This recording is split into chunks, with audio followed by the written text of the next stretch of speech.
The bite radius of an adult varroa is 11 centimeters at full jaw extension. I know this because I measured it myself 3 hours after technician Sarah Voss was carried out of Corridor 7 on a stretcher, her left forearm wrapped in pressure bandaging that had already soaked through twice. The varroa designation Drath 7, adult male, cleared for limited access zones under the Keth Accord, was still in the corridor when security arrived. Not fleeing, not agitated, standing at the junction where the wall meets the ventilation housing, watching the door close behind the medical team with the same flat attention he gave the feeding schedule every morning. I filed the incident report before I called Ellis Morrow. That was a mistake, though I did not know it yet. Concord Spindle had operated under the Keth Accord for 14 months by then. Most of the station had stopped thinking of it as an experiment. The juvenile varroa, Keth himself, had become something between a mascot and a proof of concept, padding through the research corridors with the particular confidence of an animal that has never been punished for its instincts. Xenobiology staff left their doors open when he passed. A technician named Hollis had taught him to sit on command, which Keth performed selectively and apparently on his own criteria. The Accord had generated 11 formal requests for replication across 4 other installations. Director Valen, myself, had signed 3 of them. Drath 7 was not Keth. I understood this the moment I reviewed the corridor footage. Keth, in his first weeks aboard the Spindle, had bitten Ellis Morrow and then pressed his head against the man's knee while the wound was being treated, a behavior Ellis had described in his incident report as the juvenile attempting to reconcile. 14 months of observation had not produced a better explanation. Drath 7 did not press his head against anything. He bit Technician Voss, released, and watched. The heat differential coming off my own hands when I watched that footage registered as something I had not felt in 11 years of administrative work. I am Caliph. We read emotion through thermal change in exposed skin. Fear runs cold in humans, a contraction of surface vessels, a pulling inward. Anger burns quickly and resolves. What I felt in my own body was neither. It was a sustained warmth without direction, the thermal signature of a calculation that did not resolve. I called Ellis Morrow at 0340 station time. He answered before the second signal. This, I would later understand, meant he had not been sleeping. I saw the report, he said. The council convenes in 6 hours, I told him. They will move to suspend the Accord pending review. Possibly permanently. There was a pause. On my thermal sensors, looking at his face through the comm screen, his skin temperature did not change. Not surprise, not alarm. Whatever Ellis Morrow was feeling, he had been feeling it for some time before I called. Is Sarah stable, he asked. She will keep the arm. The bite missed the primary vessel by 4 millimeters. 4, he said, and something shifted in the way he said the number, like he was filing it somewhere. I asked him what he wanted me to tell the council. He was quiet for long enough that I checked the connection twice. Tell them I'll be there, he said. And Valen, don't let them move Drath 7 until I've seen him. I did not ask why. I have thought about that many times since. A more careful administrator would have asked. A more careful administrator would have noted that the man who built the precedent was asking to stand in the same corridor as the animal that had just invalidated it, and would have recorded an objection. Instead, I said I would hold the order until 0600. I closed the comm and sat with my hands flat on the desk, watching the thermal reading on my own palm stabilize. 11 years of administration. 3 signed replication requests. 14 months of an experiment I had come to believe in. Drath 7 was not Keth, and Ellis Morrow had not sounded surprised. Drath 7 was in the observation hold when I arrived, a repurposed storage bay off Corridor 7, walls bare except for the ventilation grate and the feed slot we had installed when the Accord first brought adult varroa into limited clearance zones.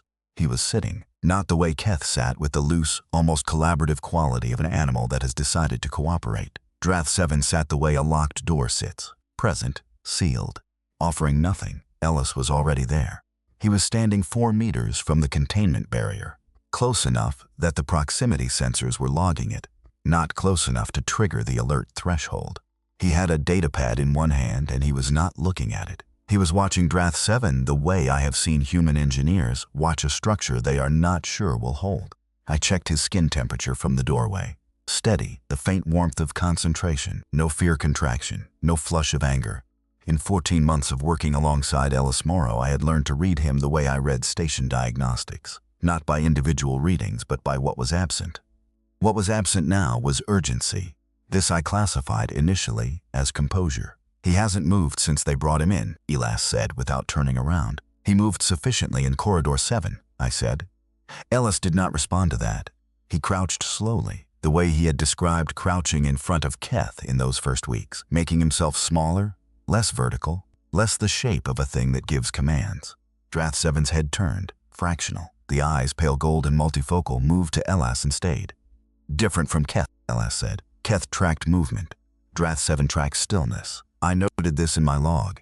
I did not yet understand what it meant. The council will want a recommendation, I said. Suspension of adult clearance at minimum. Likely full review of the accord.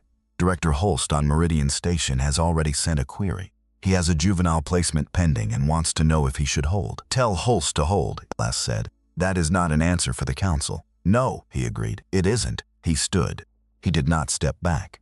The thermal signature across his neck and jaw showed controlled warmth, the kind of reading I associate with a person carrying weight they have chosen not to put down.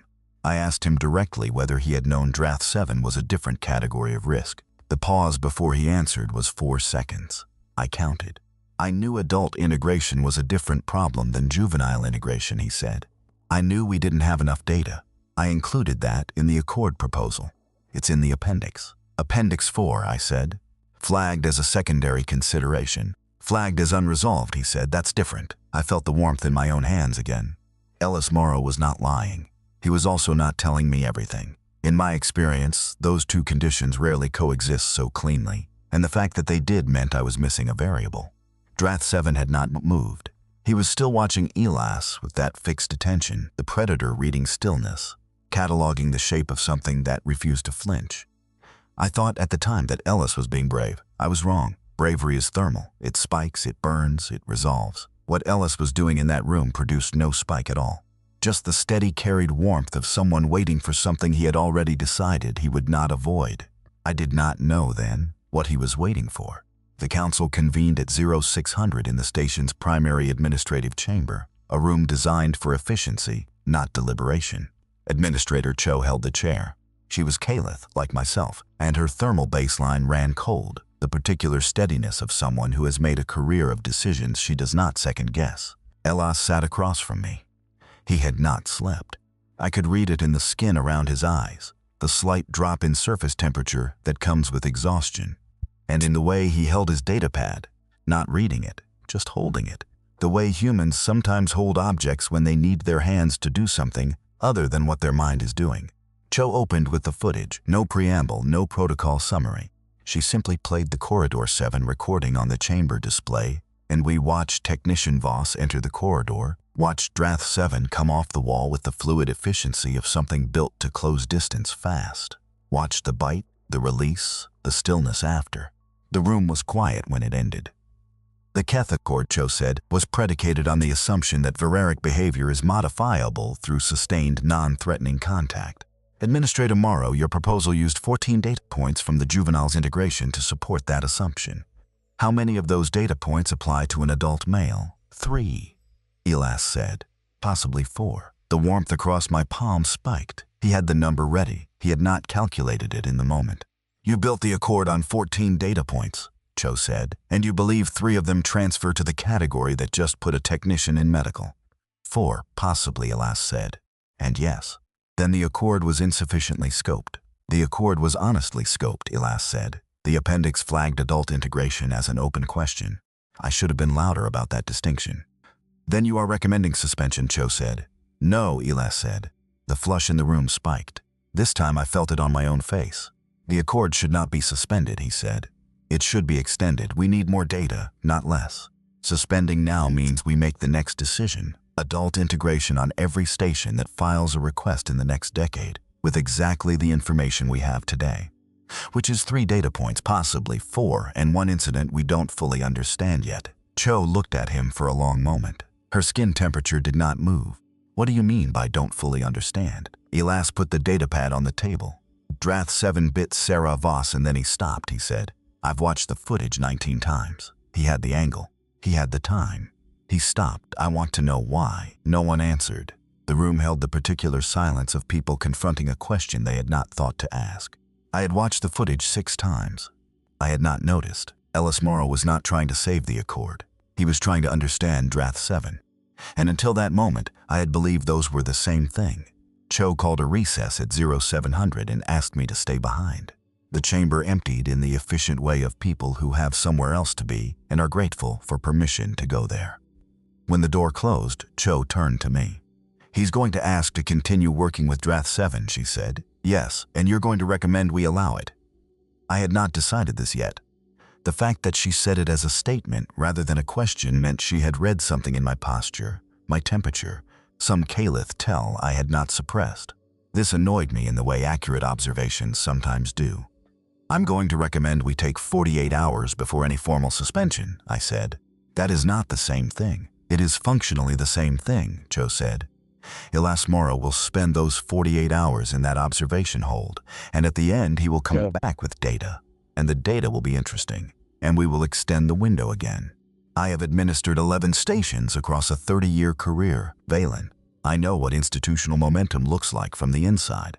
She was not wrong.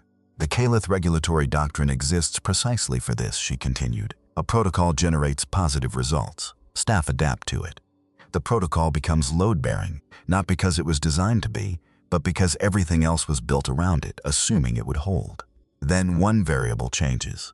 The doctrine says, when the load-bearing assumption fails, remove the protocol before you assess the damage, not after." "The doctrine was written for infrastructure," I said. "The doctrine was written for systems," she said. "This is the system." I thought about Drath 7 in the observation hold, the way he sat, the way his eyes had tracked Elas, not movement but stillness. "The doctrine assumes the failed variable is the protocol," I said. "Elas is suggesting the failed variable is our understanding of the subject. Those are not mutually exclusive." "No," I said, "but they have different remedies." Cho looked at me for a moment, cold and steady. Then she picked up her datapad and made a private note. 48 hours, she said, "not because I think Morrow is right, because I think the question he asked is real and I want the answer before I cite the doctrine. If Drath 7 shows any escalation during that window, we suspend immediately. No hearing, no extension, understood." At the door, she paused. "The doctrine exists because systems feel irreplaceable from the inside. That feeling is not data." She left. I sat in the empty chamber and looked at my hands. She was correct about institutional momentum. She was correct about the doctrine. 30 years of administration across 11 stations. Her framework had not failed her yet, and there was no structural reason it should fail her now. And yet the doctrine did not have a procedure for a question that would not stop bothering the person who had asked it. I filed the 48-hour extension and went back to the observation hold. Drath 7 was in the same position. Elas had not returned yet. I stood at the barrier and tried to see what he'd seen on the 19th viewing that I had missed on the 6th. The gold eyes moved to me, tracked, held. I did not know what I was looking for. I was not sure that was the problem. Elas arrived at 0730 with 2 cups of coffee and the particular focused quiet of someone who has already had the argument he expected and is now done with it. He handed me one of the cups without asking whether I wanted it. I have never understood this human habit, the assumption of shared need, the offer made before the request. Keth had done something similar in his 3rd month aboard the Spindle, dropping a piece of feeding ration in front of a technician working late. The technician had laughed. Ellis had written it up as possible social behavior, possible resource-sharing instinct conclusion, unresolved. I took the coffee. "Cho gave us 48 hours, I said. I heard. She's right about the doctrine, you know. Institutionally, she's completely right. You're not going to argue that to the council." "No," he said, "because institutionally right and actually right aren't always the same thing. And right now I need 48 hours more than I need to be correct about the distinction." Drath 7 had shifted slightly since I arrived. Not toward us, not away, but a repositioning of weight that changed the angle of his shoulders. Elas noticed it before I logged it. "He's been doing that every 20 minutes, Elas said. Adjusting, same sequence. Left shoulder drops, weight moves forward, then he resets. Like he's running a check. A threat assessment, I said. Maybe, or maintenance. Some large predators run involuntary muscle sequences to prevent cramping during extended stillness. I don't know which this is. That's the problem." I told him what Cho had said about institutional momentum, the doctrine, and the feeling of irreplaceability not being data. He nodded. "She's seen a lot of stations." 11, I said. 30 years. Has she ever had a subject that stopped? I did not answer because I did not know, and because the question was doing something to my thermal readings that I preferred not to examine. The Accord protects Keth, I said instead. Suspending it reclassifies every Veraric on this station, including Keth. That will not be reversible quickly. I know, you built the precedent. If the Council cites it as the basis for suspension, your professional record is the mechanism of the reversal. I know that too. He said it without a warmth spike, without contraction, flat and even. Then explain why you asked the Council to extend rather than offering to close the Accord yourself. You could have withdrawn the proposal, minimized the damage. Elis was quiet for a moment. Because Keth didn't do anything wrong, he said. I waited. Keth has been here for 14 months. He learned the corridors. He learned the feeding schedule. He learned to sit on command when he feels like it, which admittedly isn't often. He's never bitten anyone since the first week. He looked at Drath 7. If I sunset the Accord, Keth gets reclassified as a containment subject, not because of anything Keth did. Because Drath 7 is a different animal, and I didn't scope the proposal carefully enough. That is precisely the accountability the doctrine is designed to produce, I said. I know, he said again, and Keth still didn't do anything wrong. The warmth in my hands returned. I was beginning to understand that when I felt it in the presence of Elis Morrow, it meant I had encountered a variable my framework did not contain a category for. What happens if Drath 7 doesn't give you what you need in 48 hours? Elas turned the coffee cup in his hands. Then I go to Cho and tell her to cite the doctrine, he said. And I write the reclassification order for Keth myself, because that's what accountability looks like when the person who built the system is still in the room.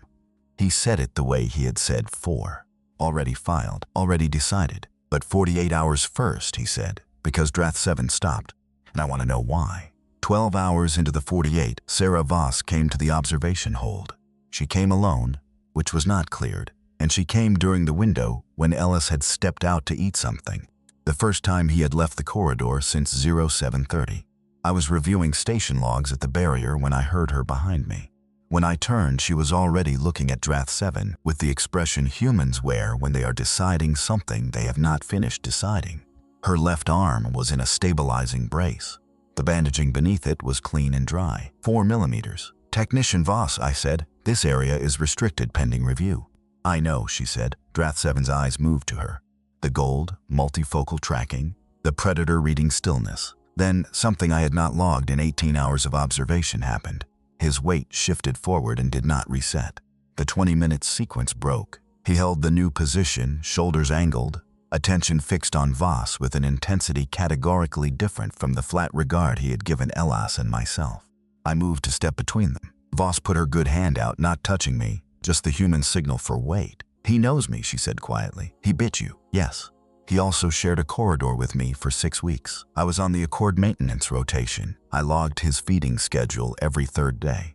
He knows what I smell like. I did not move her back from the barrier. I have thought about that many times since, whether it was professional judgment or whether I was, like Elis, becoming a person who waited for things that did not make sense yet.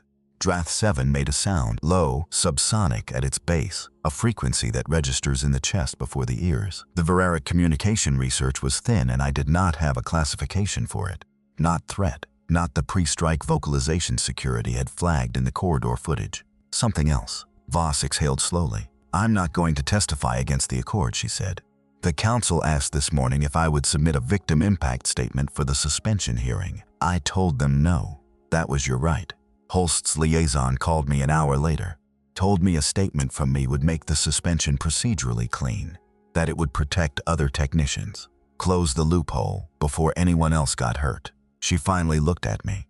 They said Elis Morrow had put me in danger by not scoping the proposal correctly.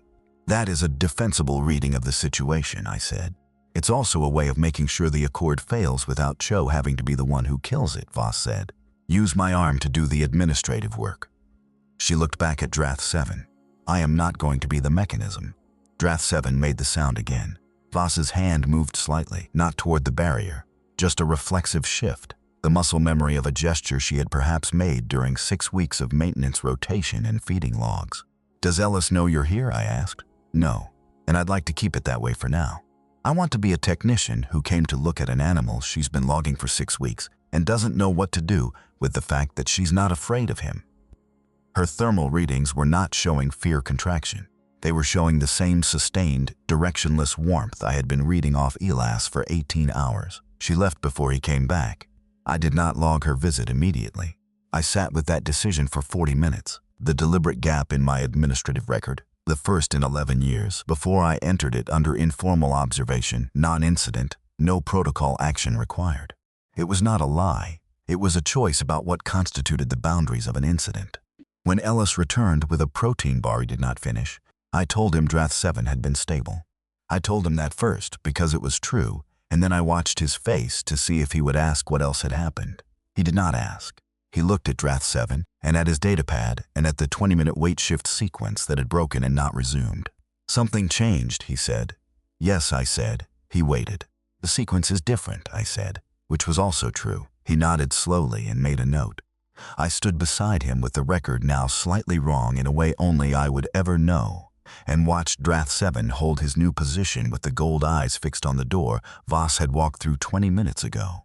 At hour 22, Elas asked me to pull the Vereric territorial mapping data from the original survey files, not the Accord documentation, not the behavioral logs, the survey files, raw data from the exploration team that first cataloged Vereric habitat zones 14 years ago, before any integration proposal existed, before anyone had thought to ask whether the species could be anything other than a containment problem. I pulled them. It took 40 minutes because they were archived in a format 3 system generations old. While I worked, Elas sat in front of the observation barrier with his datapad and a second protein bar he also did not finish.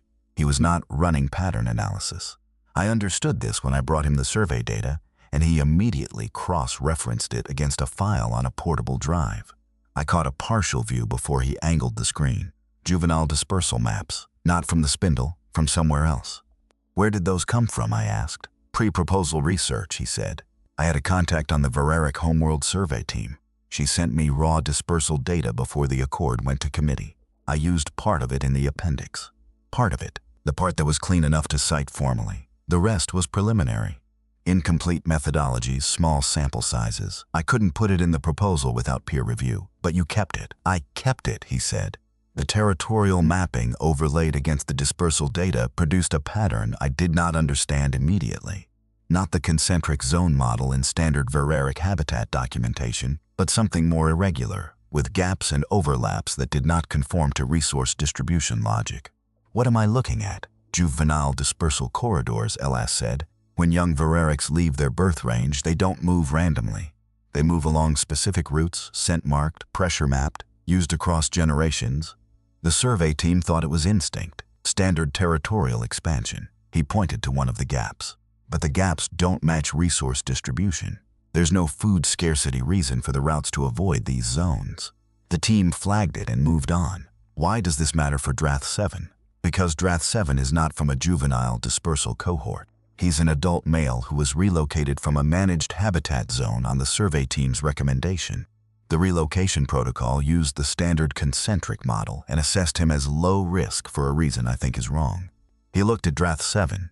I think the standard model is measuring the wrong thing. The logic assembled cleanly. A methodology gap, a misapplied classification model, corrigible outcomes, updated protocols, revised clearance criteria.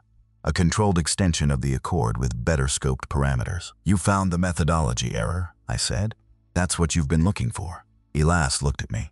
No, the relocation protocol used an incomplete model. Drath 7 was miscategorized, that's the finding. That's what you bring to the council. That's part of it. It is sufficient for the council's purposes. Violin, he said. My name placed precisely. Why did he stop? I felt the warmth across my palms again. The methodology finding explains the bite, I said. It doesn't explain the stop. Right, he said. And I need both. I had thought, for approximately 4 minutes, that I understood what Ellis Morrow was doing in this corridor. I had been wrong. He had not been looking for a technical explanation he could bring to the council. He had been using the technical work to get closer to something else, something that did not have a methodology yet and possibly could not. What are the gaps? I asked. In the dispersal corridors. What's in the zones the juveniles avoid? He looked at me. The warmth across his face was not excitement. Just the steady building heat of a person who has been waiting for someone to ask the right question. I don't know yet, he said. but I think Drath 7 does. At hour 31, the Meridian Station filing came through. I was in my office reviewing the dispersal data when the notification arrived. Not a query this time. A formal filing. Meridian Station, co-signed by 4 installation directors including Holst, submitted to the Calith Regulatory Board under Emergency Protocol 7, request for binding suspension of the Keth Accord pending systemic review. Emergency Protocol 7 required a response within 17 hours. I read the filing 3 times. It was clean work. It cited the Corridor 7 incident, Technician Voss's injury, the methodology gaps in the original proposal's appendix, gaps Elas himself had flagged, which meant the filing was using his own honesty as the blade. It cited Cho's 48-hour extension as evidence that local administration had identified the Accord as compromised and declined to act in a timely manner. It named me by title in that section. I sent Elas a message, "Come to my office now." He arrived in 4 minutes, which meant he had not gone far. He read the filing on my terminal without sitting down. 17 hours, he said. 16 now. How long has Holst been building this? The filing is too clean to be reactive, I said. He had it drafted before Voss refused the statement, possibly before the council hearing, possibly before the incident. Elas looked at me. The adult integration was always going to produce an incident eventually, I said carefully. If you scope a protocol honestly and flag the open questions, you also produce a roadmap for anyone who wants to wait for the flag to become a failure. The warmth across his face ran deep and even. Not anger, something older. The heat of a person confronting a thing he had suspected and hoped he was wrong about. The appendix, he said. Your honesty about the limitations was the most useful part of the filing. Yes, he was quiet. What happens to Keth if the board suspends? Reclassification to containment subject. The Spindle's facilities are not rated for a Veraric juvenile with 14 months of free-range habituation. He would be transferred to the survey team's managed habitat zone, the same zone they relocated Drath 7 from. Yes. He picked up the coffee, turned it in his hands. I need the dispersal data cross-referenced against Drath 7's relocation file, specifically the zone designation and the survey team's risk justification. Elas, there are 16 hours. What you find cannot change the filing. The board's review is procedural. I know that. Then what are you doing? He looked at the terminal, at the 4 co-signed names, at his own appendix quoted back at him. The board is probably going to suspend the Accord. Cho is probably going to invoke the doctrine, but the suspension opens a review period. The review period requires a recommendation. The recommendation determines what the next Accord looks like, if there is a next Accord. He set the coffee down. I am not going to be the person who let the review happen without the complete data. You have 16 hours in an incomplete methodology and a subject who has not communicated in any format you can classify. 15, he said, glancing at the terminal. And yes, he left my office and went back to the observation hold. I sat for 6 minutes. Then I pulled the dispersal data cross-reference myself and forwarded it to his datapad because it would take him 11 minutes through standard channels. And he had 15 hours. And I had already altered 1 record, and apparently I was now a person who made these kinds of decisions. Whatever was going to happen next, I did not want to watch it on a log file. At hour 37, Drath 7 made the sound again, not the low subsonic frequency from Voss's visit. Something different, higher in register, with a pattern my audio log vent flagged as non-random before I consciously identified it. 3 beats, a pause, 2 beats, 3, pause, 2. Repeating at intervals of approximately 90 seconds with a consistency that was not instinct. Instinct does not have a time signature. Elas heard it from across the hold. He had been cross-referencing the dispersal corridor data against the relocation file for 4 hours, moving between his datapad and paper notes, physical notes, handwritten, which I suspected meant he was tracking something he did not want to accidentally transmit through the station network. He did not look surprised. You've heard this before, I said. A variation. In the dispersal data, the survey team recorded audio during the juvenile corridor surveys. Ambient capture not targeted. I almost missed it. He played the file. The quality was field recording, wind interference, background noise of survey equipment. Beneath it, audible once you knew to listen. 3 beats. Pause, 2 beats. Different timbre. Younger. Same architecture. Juveniles, I said. Juveniles moving through the dispersal corridors. The survey team logged it as ambient vocalization, probable social bonding behavior. They didn't cross-reference it against the territorial mapping. Drath 7 was producing the sequence again. 3, pause, 2, not looking at us. looking at the ventilation grate. He's not vocalizing at us, I said. No, navigation behavior? That's what I thought at first, Elas said. But the timing is wrong for navigation. It's metered, consistent interval. I think it's a contact call. I think juveniles use it to locate each other in the dispersal corridors without visual contact. The logic assembled cleanly again. Drath 7, relocated from a managed habitat zone, placed in a station environment that bore no sensory resemblance to his origin territory. No dispersal corridor, no cohort. A contact call directed at a ventilation grate that led to the main corridor system. He's looking for his cohort, I said. He's looking for something, Elas said. I don't know if Vererics have cohort bonding the way we understand it, but the call is real and directed. The bite was not aggression, it was disorientation. A being removed from every sensory reference point he had, placed in a corridor that smelled wrong and sounded wrong, encountering a human who moved at the wrong moment. This is the finding, I said. Relocation stress, sensory deprivation from the dispersal environment. The bite was a disorientation response, not a predatory one. Elas looked at me. It explains why he bit, he said. It doesn't explain why he stopped. This is enough. Violin, disorientation doesn't produce restraint, it produces escalation. The ventilation grate, the contact call. 3. Pause 2. He stopped, I said slowly, because he heard something. Elas looked at me. The station ventilation system runs through the main corridor network, I said. The same corridors Keth uses. The warmth across Elas's face shifted, not a spike. The quieter heat of a person arriving at a place he has been walking toward for a long time. I need the ventilation acoustic mapping, he said, and I need Keth's current location log. I was already pulling it. I had been wrong when I thought the methodology gap was the answer. I had been wrong when I thought the contact call was the finding. I was beginning to understand that being wrong in this corridor was not a failure of methodology. It was the methodology. The ventilation acoustic mapping took 8 minutes to pull. The spindle's ventilation network moved air through 47 interconnected corridors. The acoustic bleed between segments was logged as interference. Background noise the climate system filtered out as irrelevant. No one had ever asked what was in the interference. Keth's location log showed him in the research wing, Corridor 19. He had been there for 6 hours, longer than his usual range, longer than any single location log I could find in 14 months of his records. He was not in his feeding area. He was not near any staff member he had habituated to. He was sitting in a corridor that shared a ventilation junction with the observation hold. I cross-referenced the acoustic log against the timestamp of Drath 7's first contact call. 4 minutes and 17 seconds after Drath 7 began producing the metered sequence, a second acoustic signature appeared in the ventilation bleed from Corridor 19. Different timbre, different register. Younger, same architecture. I read the log 3 times. Elas.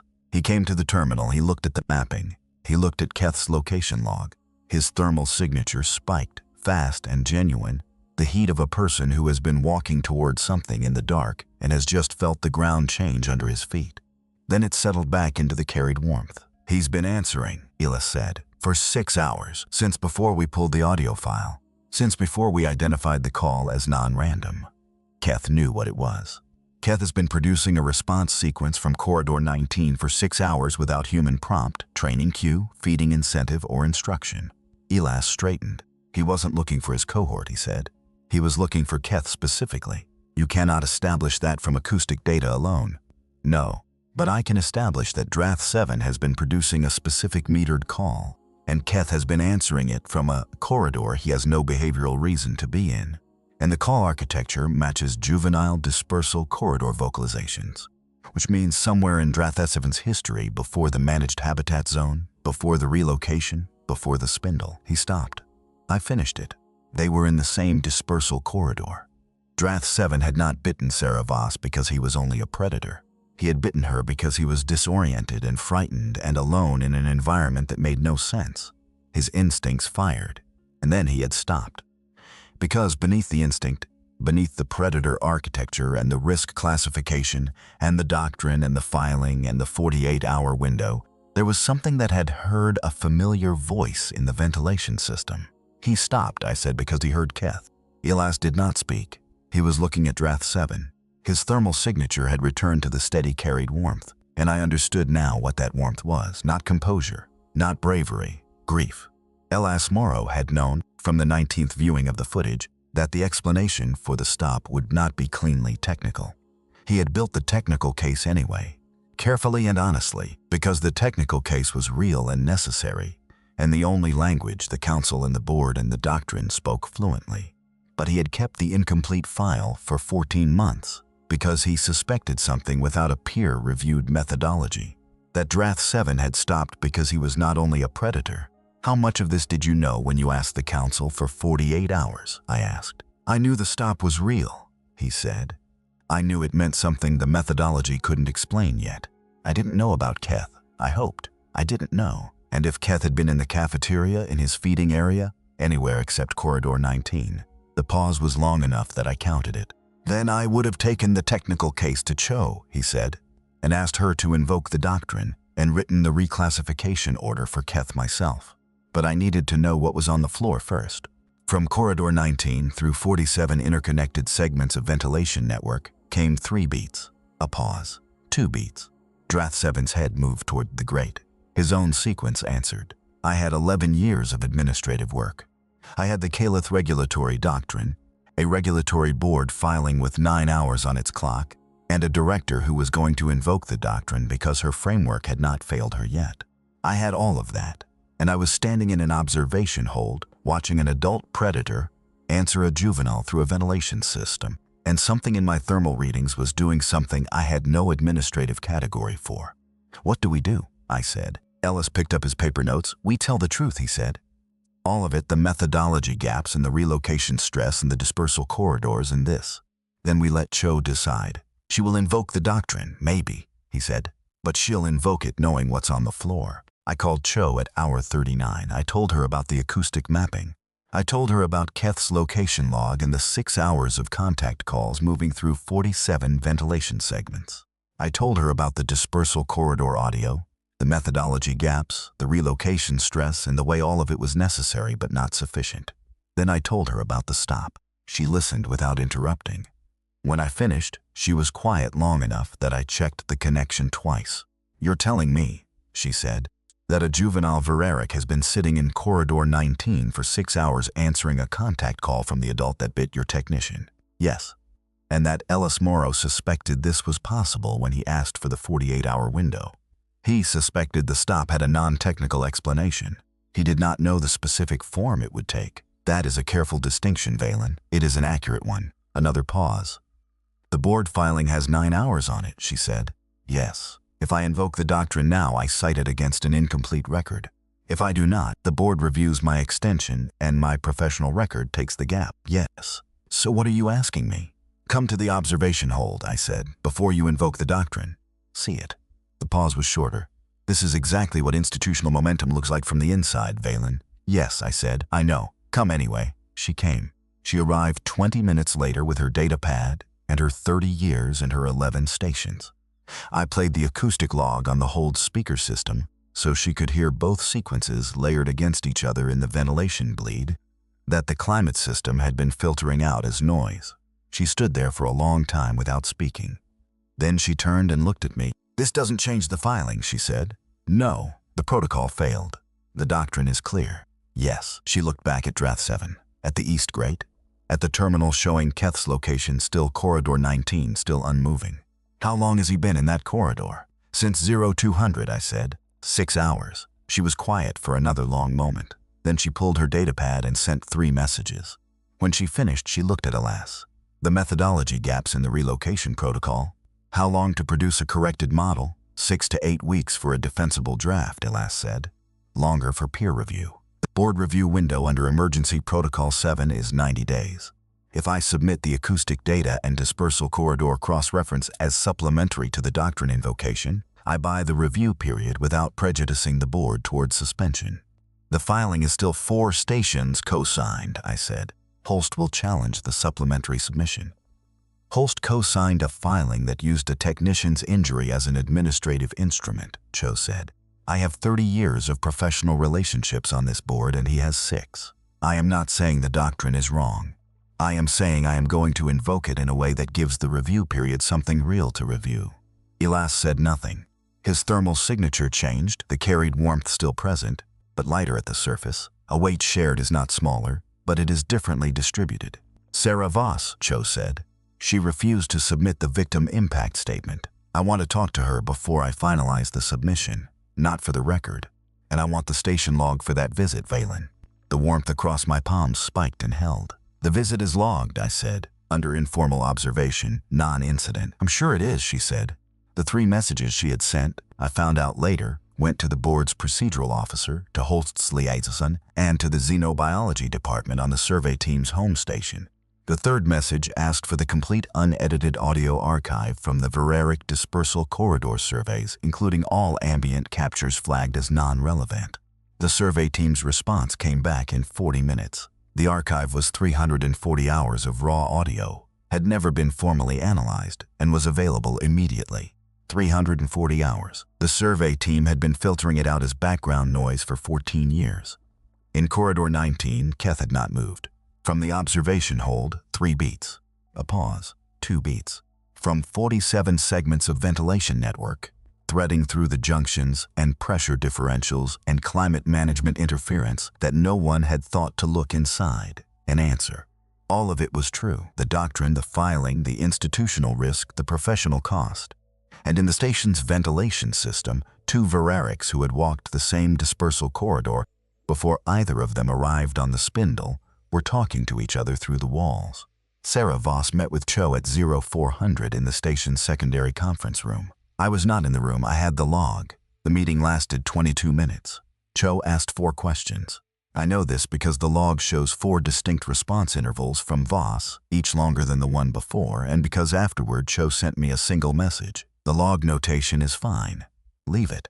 What I know of the content came from Voss herself, 3 days later, when she stopped by the observation hold during her first shift back on light duty and told me what she had said. Cho had asked what she remembered from Corridor 7. Voss had said, the speed first, then the pain, then the fact that it stopped. Cho had asked if she believed the stop was significant. Voss had said she did not know what significant meant in that context, but she had spent 6 weeks logging Drath 7's feeding schedule and knew the difference between an animal that stopped because it was satisfied and an animal that stopped because it made a choice. She said she could not prove it. She said she knew her perception was not controlled data. Cho had asked why she refused the victim impact statement. Voss had been quiet. Then she said the statement was not designed to capture what actually happened in that corridor. It was designed to produce a specific administrative outcome. She was not willing to let the worst 4 seconds of her year be edited into a shape that served someone else's filing. Cho had asked one more question. What did she want? Voss said she wanted the same thing Alas wanted, to understand why Drath 7 stopped. Not for the Accord, not for the board, because it happened to her and she deserved to know what it meant. That was the 22 minutes. Elas did not sleep in the remaining hours before the board window opened. I know because the observation hold logs show continuous activity, and because when I arrived at 0600 with coffee, he did not thank me for it, which meant he had been awake long enough that small courtesies had dropped below conscious processing. He had made a decision sometime in the night. I could read it in his thermal signature, not the carried warmth of the past 40 hours. Something cooler, resolved. The heat of a thing that has been set down. I'm going to submit the full technical record to the board, he said. Everything. Under my name, not as supplementary, as a formal research filing contesting the evidentiary basis of the Emergency Protocol 7 request. That is a direct procedural challenge to a 4-station co-signed filing, I said. You will not win, I know. Then what does the challenge accomplish? The board review period is 90 days. At the end, they issue a recommendation. The recommendation gets weight from what's in the record. He looked at the acoustic log on the terminal. If I submit a formal research filing, it enters as primary documentation. The board has to address it in the recommendation, even if they rule against the challenge. And your professional record takes the notation. Yes, you do not need to put your name on a challenge that will not succeed. He was quiet. Keth didn't do anything wrong, he said. I stopped. I know that's not an argument, he said. But the challenge puts everything in the primary record. Someone is going to build the next Accord. I want them to have the complete picture, not the version filtered out as background noise. The ventilation system hummed. The notation will follow you, I said. Yes, he said, but the record will exist. At 0700, he submitted the challenge. At 0704, the board acknowledged receipt. At 0711, Holst's response that was 3 paragraphs of procedural language and 1 sentence that was not. Administrator Morrow's pattern of prioritizing individual cases over systemic protocol integrity has now generated 2 formal notations in a single review period. Elas read it, set the datapad down, picked up the coffee. 2, I said. The appendix flagging, he said. They're counting it retroactively. He looked at it for a moment. That's actually somewhat impressive. I didn't know you could do that procedurally. He said it the way he said 4 already filed. At 0830, I went back to the observation hold. Elas was there. He had not left since submitting the challenge. He looked like a person who had put something down the counter for a long time. Not lighter exactly, just differently shaped. Drath 7 was standing, not the contained stillness of the past 2 days. He was standing at the far end of the hold with his head angled toward the ventilation grate, and the contact call sequence had changed. Still 3, pause, 2. Faster now, louder. Something changed, I said. Keth moved, Elas said. 40 minutes ago. He left corridor 19. I looked at the log. Keth's marker had shifted through corridor 12 into the service passage along the outer hull. The service passage shared a ventilation segment with the observation hold's secondary grate. The one on the east wall, not the one Drath 7 had been watching for 2 days, the one 4 meters to his left. He's closer, I said. Yes. He moved on his own. Yes. Drath 7's call kept increasing in amplitude, forward shoulders. Head turned toward the east grate, tracking the change. Then something happened that my log captured, and my framework did not. Drath 7 sat down, not the locked stillness of the observation hold, not the predator's waiting wait. He folded, the fluid motion of a large body deliberately choosing to make itself smaller, and sat with his shoulders dropped and his head angled toward the east grate. The contact call continued, quieter now, as if the louder sequence had been a question, and this was the answer to the answer. I stood at the barrier and looked at this for a long moment. The sitting I could log. Postural change, reduced threat posture. Behavioral shift following acoustic stimulus. What I could not write was what the sitting looked like. The caliph sensed thermal change in exposed skin. We do not read it in species whose skin we cannot sense directly. We observe, we classify, we log. But if I had to name what Drath 7 looked like, sitting at the east grate while Keth's sequence came through the walls, I would have used a human word. Relief. That was not a classification. It was not evidence. It was not acceptable administrative language. It was also the only accurate word I had. Elas stood beside me. He did not speak for a long time. When he did, his voice was quiet. That's why the schedule was wrong. What schedule? The feeding schedule, the maintenance rotation, the contact windows. We built all of it around resource needs and safety thresholds. We never built it around relationship. The sentence landed with a weight I felt through the heat in my hands. The schedule is not the relationship. A small sentence. A large failure. I opened my log and wrote the postural change exactly as it occurred. Then in additional observations I wrote, subject's posture resembles relief following proximity confirmation through acoustic channel. I stared at the sentence. Then I left it there. Elas saw it. He did not comment. You're going to file that, he asked. Yes, good. He said it the way he said 4, the way he said he stopped. We stood at the barrier and did not say anything else for a long time. In the service passage, a juvenile Varric sat in a corridor he had navigated to without prompting. In the observation hold, an adult Varric sat facing a grate with his shoulders dropped and the contact call running quieter now, the amplitude of a question that had received its answer. I had come to this station 11 years ago with a framework and a doctrine and a methodology for distinguishing what mattered from background noise. I was going to need a larger framework. The board's preliminary response came on day 11 of the 90-day review, not the recommendation. A procedural notice addressed to Director Cho and copied to myself, Elas, and the survey team's lead researcher on the Varric Dispersal Corridor project, Dr.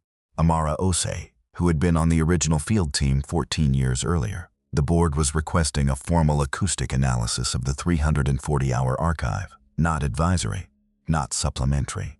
Formal. This meant it would enter the primary record of the review. Holst's challenge had not succeeded in keeping the archive peripheral.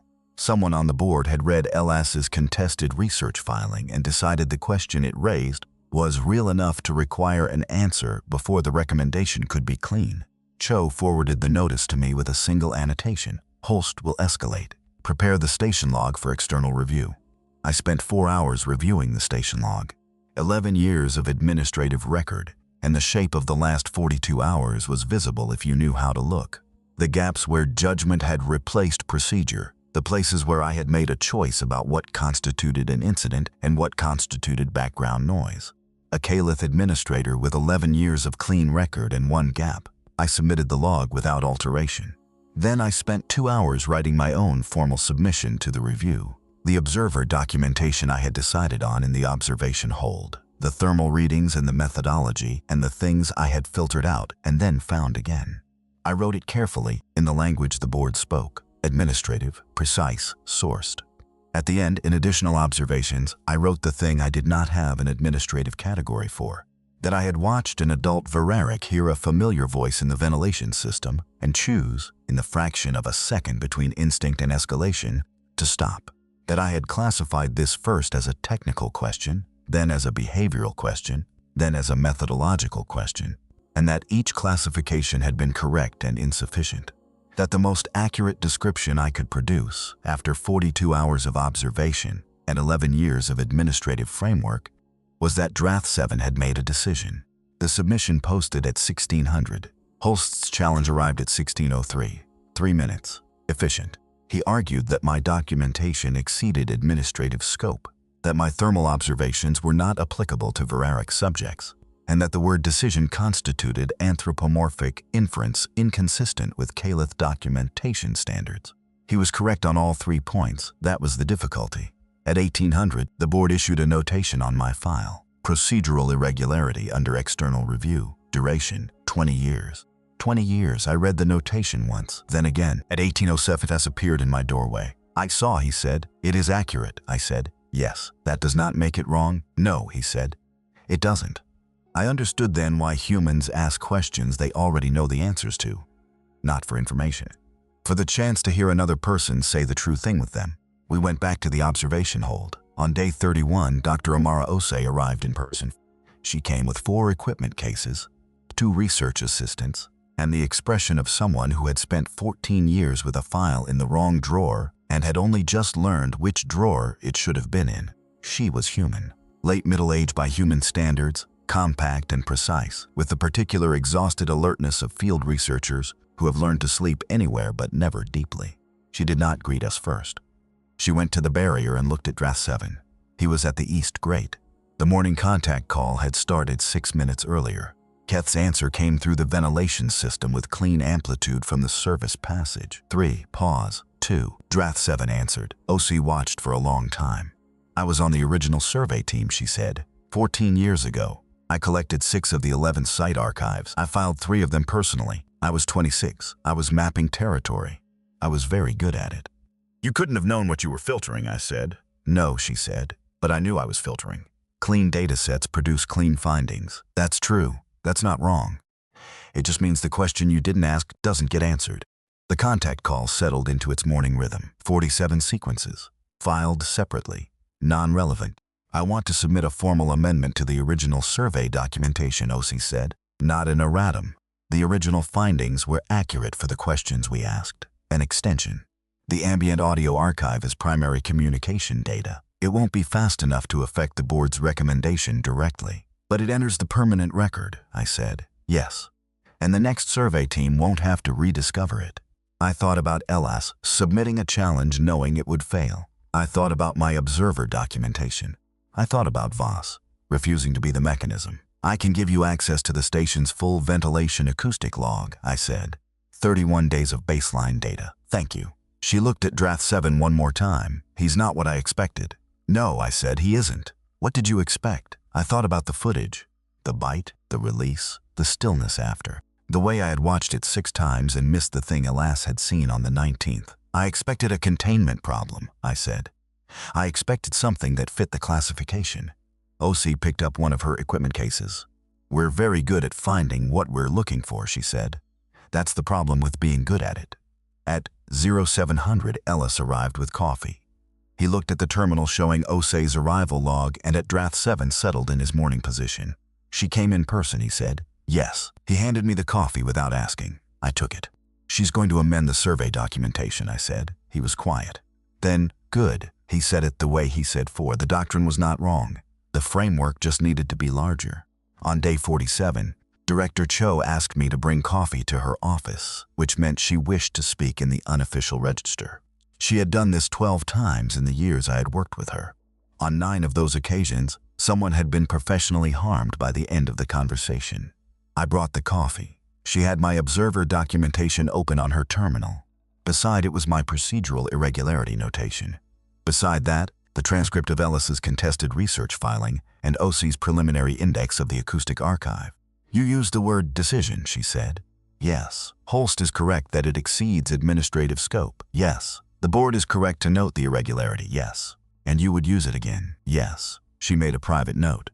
When I was 34, Cho said, I administered a juvenile resettlement program on Jorlan Station. The procedure was correct. The outcome was acceptable.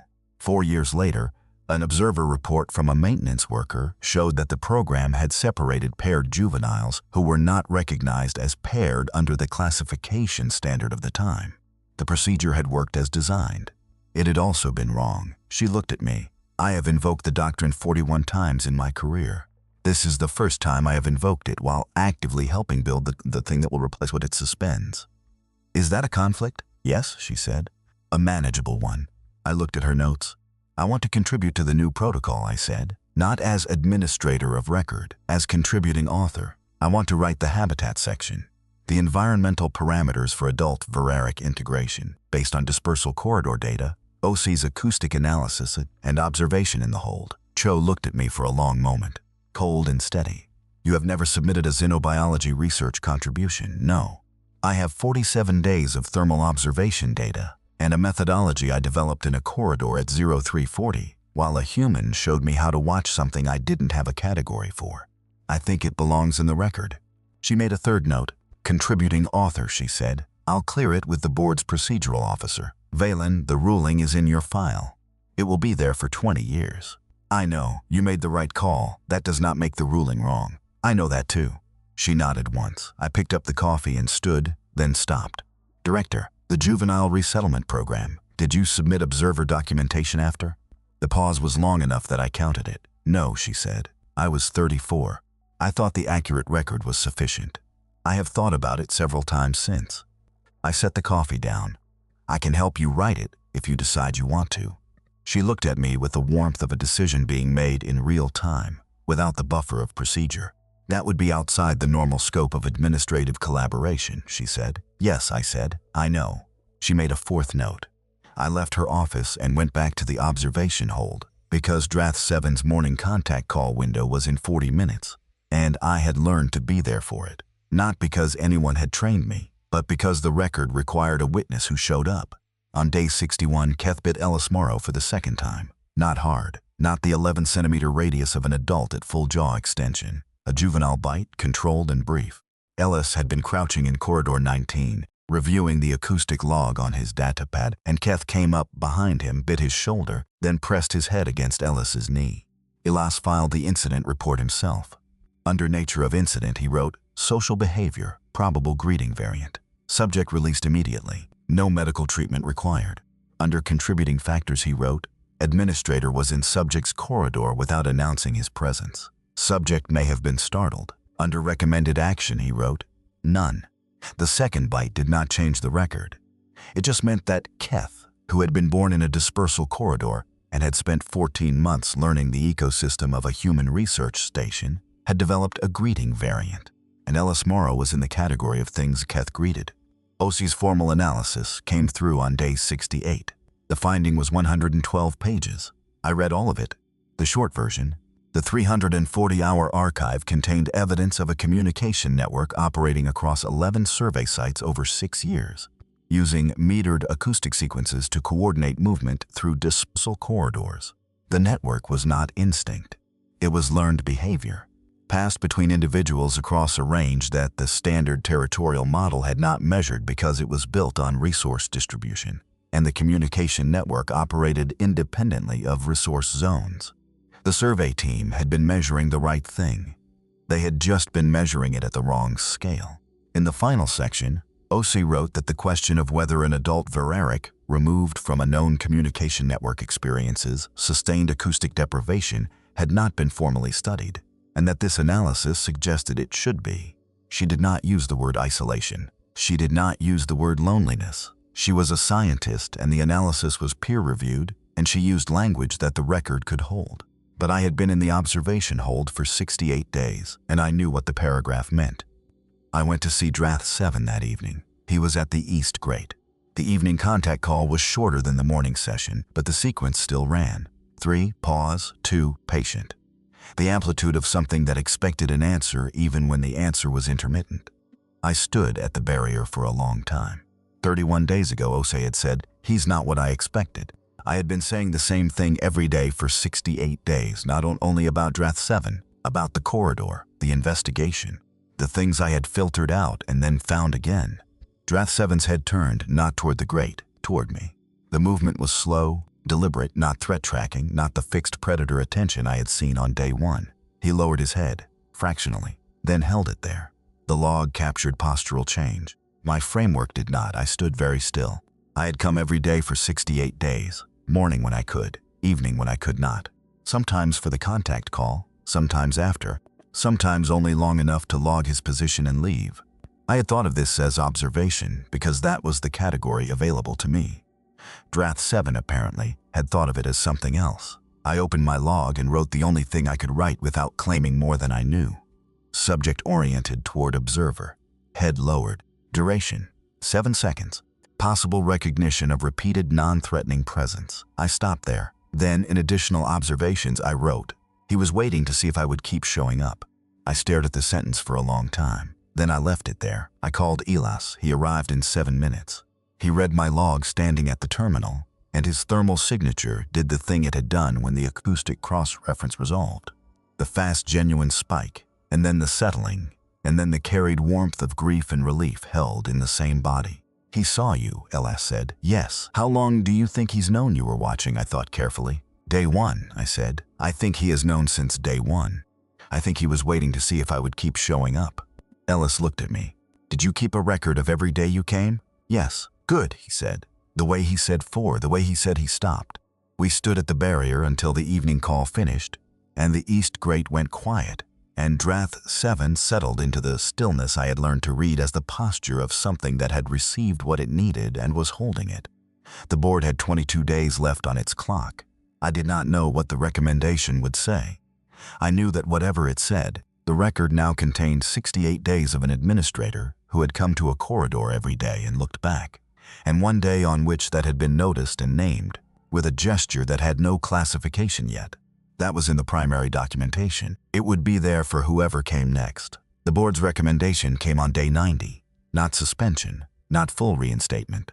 Something the Emergency Protocol 7 framework had not been designed to produce and had produced anyway. A conditional extension, 60 additional days, contingent on 3 deliverables. OC's peer-reviewed amendment to the survey documentation, Elas's corrected territorial model, and a new integration protocol for adult Verarics accounting for dispersal corridor dependency, acoustic network bonding, and what the recommendation called relational continuity requirements. Holst filed an objection within the hour. The objection was procedurally valid. The board acknowledged it and did not change the recommendation. I read the full document twice. Then I went to find Cho. She was in the observation hold. This surprised me. Not that she was there, but that she had arrived before I did, which meant she had read the recommendation and come here first, before her office, before the procedural responses, before 30 years of institutional reflex. Conacheval extension, I said. Yes. Holst's objection is valid. Yes, she said. The board will sustain it at the next procedural review. The extension buys approximately 4 months before the objection works through the process. 4 months is enough time to complete 2 of the 3 deliverables. Possibly all 3 if OC's peer review moves quickly. And if the deliverables are complete when the objection resolves, then the board has a choice between a procedurally valid objection and a complete evidentiary record. She paused. I have seen institutions choose worse positions than that, she said. But not always. She was carrying a paper folder, which was unusual enough that I looked at it twice. Observer documentation, she said, from Jorland Station 31 years late. I did not ask if she wanted me to read it. She handed it to me. The report was short, 6 pages, careful, painfully precise. It described a juvenile resettlement program that had worked as designed and had been wrong anyway because the classification standard did not recognize pair bonds the procedure had severed. At the end, in additional observations, Cho had written, "Working as designed and being right are not the same thing." I looked up. "You filed this?" "At 0809, she said, under historical correction observer category. The board accepted it at 0813. "It will not affect the Veraric review." "No," I said. "But it enters the record." "Yes." Draft 7 shifted at the East Grate. The morning contact call had ended an hour ago, but he remained there with the relaxed weight of a being whose schedule was no longer the only thing anyone had thought to measure. "The schedule is not the relationship," Cho said. I looked at her. "Morrow's phrase," she said. "It keeps appearing in draft comments. I suspect it will survive into the protocol notes." "It should." "Yes," she said, "it should." On day 141, the board sustained Holst's objection. Procedurally valid, correctly filed, appropriately processed. The Keth Accord was formally suspended. And on the same day, under a separate docket number, the board approved the new integration framework. Adult protocol, corrected territorial model, dispersal corridor parameters, acoustic network specifications, and the section on relational continuity requirements written, in its final form, by a Caliph administrator who had spent 141 days learning how to file things that did not have categories yet. The new framework was not called the Keth Accord. It was called the Dispersal Protocol, a bureaucratic name that told you nothing about the observation hold or the ventilation system or the morning. A juvenile Veraric navigated 47 segments of infrastructure to sit in a corridor he had no behavioral reason to be in. The bureaucratic name was fine. The record contained the rest. Draft 7 was transferred to a modified habitat on day 148, not the managed zone he had come from, not a containment facility. A new designation, the first under the dispersal protocol, bonded placement, acoustic network intact. The habitat shared a ventilation junction with corridor 19. Keth remained on the spindle. His classification had been updated. Established resident, conquered spindle, ongoing behavioral research participant. The distinction mattered. I had written 2 pages explaining why it mattered, and the board had revised the language twice before arriving at something accurate. On the first morning after Draft 7's transfer, the contact call ran at 0623. Both sequences, the adult from the new habitat and the juvenile from corridor 19, came through the ventilation system with the same metered patience they had used for 148 days. 3 beats, a pause, 2 beats. Tali Marin was in the hold with paper notes. She logged timing, amplitude, duration. She noted that Draft 7's call reached full amplitude in 30 seconds rather than the usual 90, faster than any session in the observer log. She wrote, in the margin of her notes, a question she had not asked me yet and would spend the next several years trying to answer. "Does he know the walls are thinner here?" I read her notes that evening. I did not have an answer.